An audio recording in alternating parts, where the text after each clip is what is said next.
হরে কৃষ্ণ, রাধে রাধে। মৌমিতা পরিবারে তোমাদেরকে জানাই অনেক অনেক শুভেচ্ছা ও অভিনন্দন। আজকের আলোচ্য বিষয়টি হচ্ছে 2025-এ কবে পড়েছে ঝুলন যাত্রা, কিভাবে বাড়িতে পালন করবেন এবং বাড়ির কোন দিকে রাখবেন, কোন ভুল করা যাবে না, কি কি খেতে নেই, এই সমস্ত কিছু আলোচনা করা হবে এই ভিডিওর মাধ্যমে। শ্রোতা বন্ধুরা সকলেই একটু মনোযোগ সহকারে শ্রবণ করো, তোমাদের অনেক ভালো লাগবে। বন্ধুরা, পরমেশ্বর ভগবানের এই দ্বাদশ যাত্রার অন্যতম হলো এই ঝুলন যাত্রা, যা শ্রাবণ মাসে প্রতিপদ তিথি থেকে আরম্ভ করে পূর্ণিমা তিথি পর্যন্ত 5 দিন ধরে থাকে। রাখি পূর্ণিমার মাধ্যমে এই ঝুলন যাত্রার সমাপ্তি ঘটে। সবার প্রথমে আমরা জেনে নেব ঝুলন যাত্রার পূর্ণাঙ্গ সময়সূচি। বন্ধুরা, ঝুলন যাত্রা শুরু হচ্ছে 2025-এ বাংলার 18ই শ্রাবণ আর ইংরেজি মাসের 4 আগস্ট সোমবার সকাল 10টা বেজে 9 মিনিটের, আর ঝুলন যাত্রা শেষ হবে ইংরেজির 8ই আগস্ট শুক্রবার আর বাংলার 22শে শ্রাবণ। এবারে জেনে নেওয়া যাক এই ঝুলন বাড়ির কোন দিকে পাতা শুভ। বাস্তুমতে বাড়ির সবসময় পূব বা পশ্চিম দিকে পাততে হয়। রাধাকৃষ্ণের মূর্তিকে সেই দোলনায় বসিয়ে সাদা এবং হলুদ রঙের ফুল দিয়ে দোলনা সাজিয়ে দেবে।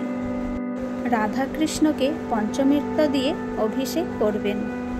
বাড়ির পূর্ব এবং পশ্চিম দিকে এই ঝুলনের দোলনা স্থাপন করবেন। এই অনুষ্ঠানে দোলনাটি দোলাতে হবে পূব বা পশ্চিম দিকে। শ্রীমতী রাধারানী ও শ্রীকৃষ্ণের এই ঝুলন যাত্রা যে কাজগুলি খুবই শুভ ফলদায়ক, এবং তার সাথে জেনে নেব এই পূজার পদ্ধতি সম্পর্কে।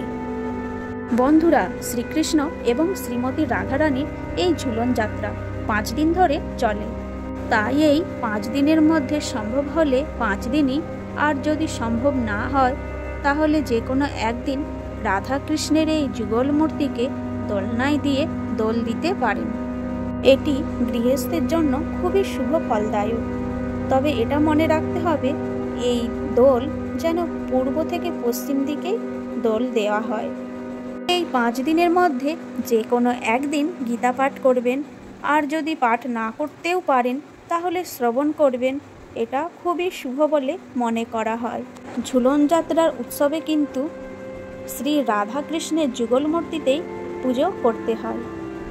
যুগল মূর্তিতে হলুদ রঙের ফল, ফুল, মিষ্টি এছাড়া নতুন বস্ত্র হলুদ রঙের নিবেদন করতে হয়। তবে ঝুলন যাত্রার পূজা করার সময় আপনি নিজেও যদি হলুদ বস্ত্র ধারণ করেন তাহলে শ্রীমতী রাধারানী ও শ্রীকৃষ্ণ অতি প্রসন্ন হন, কারণ ভগবানের প্রিয় রং হলো হলুদ, এবং এই হলুদ রং কিন্তু অনেকটাই সৌভাগ্য সূচক। ঝুলন যাত্রার উৎসবের এই 5টা দিন একটু চেষ্টা করুন সকালবেলা ঘুম থেকে উঠে স্নান করে নিত্য পূজার আয়োজন করতে। এই দিনগুলিতে ঝুলন যাত্রার দোলনার সামনে এবং আপনার বাড়ির তুলসী মঞ্চে ঘির প্রদীপ জ্বালান। আমরা যখন সাধারণত পূজার শেষে 3 বার শঙ্খ বা শাঁখ বাজাই, কিন্তু শ্রীকৃষ্ণের এই ঝুলন যাত্রার 5 দিন 5 বার করে শাঁখ বাজানোর নিয়ম আছে। তারপরে শাঁখটাকে একটা কাপড়ে জড়িয়ে উঁচু জায়গায় রাখতে হবে। তবে এই কাজটি ঝুলন যাত্রার এই 5টি দিনই করতে হবে। ঝুলন যাত্রা শেষ হয়ে গেলে তারপর এই একইভাবে 3 বার শাঁখ বাজাবেন। ঝুলন যাত্রার দিনে শ্রীকৃষ্ণকে কী কী ভোগ দেবেন?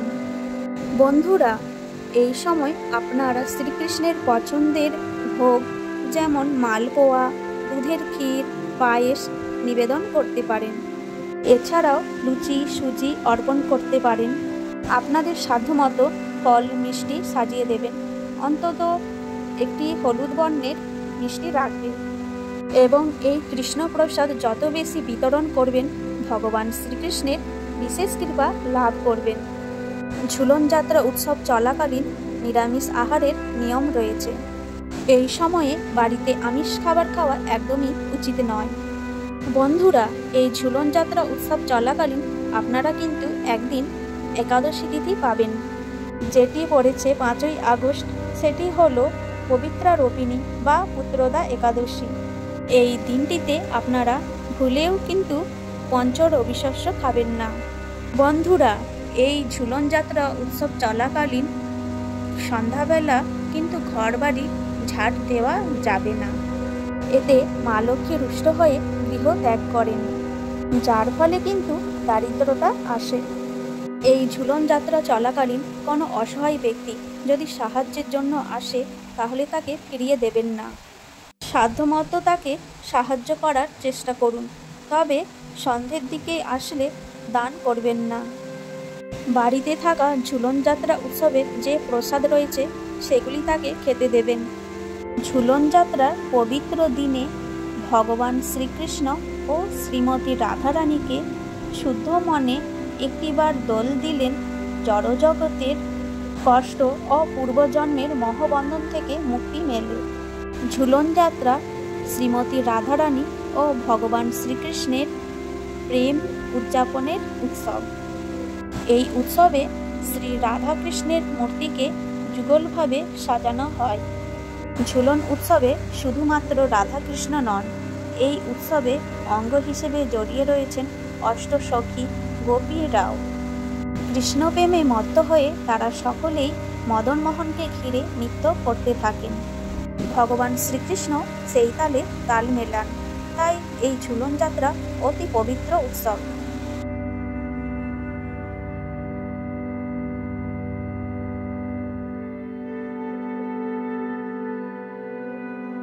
আজকের এই ভিডিওটি এই পর্যন্তই থাকলো।